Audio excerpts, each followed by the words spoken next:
తెలంగాణ ప్రజలకు రేవంత్ రెడ్డి సర్కార్ శుభవార్త చెప్పింది. త్వరలోనే కొత్త రేషన్ కార్డుల జారీకి రాష్ట్ర ప్రభుత్వం సమాయత్తమవుతోంది. మేరకు సీఎం రేవంత్ రెడ్డి కొత్త కార్డులు జారీ చేస్తామని ప్రకటించారు. దీంతో ఆశావహుల్లో హర్షం వ్యక్తం అవుతోంది. గత ప్రభుత్వ హయాం నుంచి కొత్త రేషన్ కార్డుల కోసం బీపీఎల్ కుటుంబాలు ఎదురుచూస్తున్నాయి. ఈ నేపథ్యంలోనే తాము అధికారంలోకి రాగానే కొత్త రేషన్ కార్డులు మంజూరు చేస్తామని కాంగ్రెస్ పార్టీ ఎన్నికల సమయంలో ప్రకటించింది. అధికారంలోకి వచ్చిన తరువాత లోక్ సభ ఎన్నికలు, ఇతర గ్యారంటీల అమలుపై దృష్టి సారించిన రేవంత్ రెడ్డి సర్కారు రేషన్ కార్డుల జారీ ప్రక్రియ వాయిదా పడుతూ వచ్చింది. ఈ నేపథ్యంలో ఢిల్లీ పర్యటనలో ఉన్న సీఎం రేషన్ కార్డుల మంజూరుకు సంబంధించిన ప్రకటన చేశారు.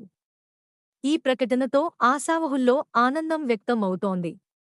కొత్త కార్డుల మంజూరుపై మంత్రివర్గ సమావేశంలో చర్చించిన తర్వాత రాష్ట్ర ప్రభుత్వం అధికారిక ఉత్తర్వులు జారీ చేసే అవకాశం ఉన్నట్లు సమాచారం.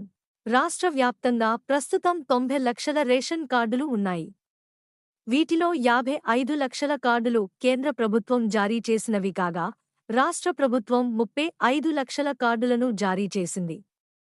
కొత్త కార్డుల కోసం పోర్టల్ ఓపెన్ చేస్తే మరో 10 లక్షలు కుటుంబాల నుంచి దరఖాస్తులు వస్తాయని పౌర సరఫరాల శాఖ అధికారులు అంచనా వేస్తున్నారు. ప్రత్యేక కౌంటర్లు పెట్టి దరఖాస్తులు స్వీకరణ. రాష్ట్ర ప్రభుత్వం అధికారంలోకి వచ్చిన కొత్తలో 6 గ్యారంటీల అమలుకుగాను ప్రజల నుంచి దరఖాస్తులు తీసుకున్నారు. అయితే గ్యారంటీల ప్రొఫార్మాలో కొత్త రేషన్ కార్డుల ప్రస్తావన చేయలేదు. కానీ ప్రజల నుంచి వచ్చిన డిమాండ్ మేరకు ప్రత్యేక కౌంటర్లు ఏర్పాటు చేశారు. తెల్ల కాగితాలపై రాసి ఇచ్చిన దరఖాస్తులను తీసుకున్నారు. మీ సేవలో పోర్టల్ మాత్రం ఓపెన్ చేయలేదు. ఇప్పుడు ప్రభుత్వం నిర్ణయం తీసుకున్న తర్వాత మీ సేవ పోర్టల్ ఓపెన్ చేసి కొత్తగా దరఖాస్తులు స్వీకరించే అవకాశాలు ఉన్నాయి. ఇదిలా ఉంటే రేషన్ కార్డులో అదనపు కుటుంబ సభ్యులను చేర్చుకోవడానికి కూడా దరఖాస్తులు వస్తున్నాయి. అంటే ఒక కుటుంబంలో భార్య, భర్త, 2 పిల్లలు ఉంటే భార్య, భర్త పేర్లు కార్డులో ఉండి పిల్లల పేర్లు లేకపోయినా 2 పిల్లల్లో ఒకరి పేరే ఉన్న మెంబర్ ఎడిషన్ ప్రొఫార్మాలో తీసుకుంటారు. అయితే మీ సేవలో మెంబర్ ఎడిషన్ పోర్టల్ ఓపెన్ చేసి ఉంది.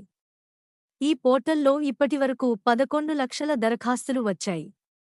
వీటిపై కూడా రాష్ట్ర ప్రభుత్వం నిర్ణయం తీసుకోవాల్సి ఉంది. కొత్త కార్డులు ఇచ్చే సమయంలో మెంబర్ ఎడిషన్ పై కూడా నిర్ణయం తీసుకుంటారని సమాచారం. ఈ 2 ప్రక్రియలు పూర్తి చేస్తే రేషన్ కార్డుల సమస్య దాదాపుగా కొలిక్కి వచ్చే అవకాశాలు ఉన్నాయి. కాగా రాష్ట్రంలో బీపీఎల్ కుటుంబాలు ఎక్కువగా ఉన్నాయని, ఇప్పుడు రాష్ట్ర ప్రభుత్వం కోటాలో ఉన్న 35 లక్షల రేషన్ కార్డులు కూడా సెంట్రల్ కోటాలోకి తీసుకురావాలని రాష్ట్ర ప్రభుత్వం పలుమార్లు కేంద్ర ప్రభుత్వానికి లేఖలు రాసింది. కానీ కేంద్రం నుంచి ఇంతవరకు ఎలాంటి స్పందన రాలేదు. దీనిపై ఏం చేయాలన్న దానిపైన కూడా ప్రభుత్వం ఆలోచిస్తోంది. మా యూట్యూబ్ ఛానల్ చూస్తున్నందుకు ధన్యవాదాలు. తాజా వార్తల కోసం మా ఛానల్ను సబ్స్క్రైబ్ చేయండి మరియు బెల్ ఐకాన్ను క్లిక్ చేయండి. తద్వారా మా కొత్త వీడియోలు మీకు వెంటనే అందుతాయి. మీ అభిప్రాయాలు కామెంట్స్లో పంచుకోండి. తదుపరి వీడియోలో కలుద్దాం. ధన్యవాదాలు.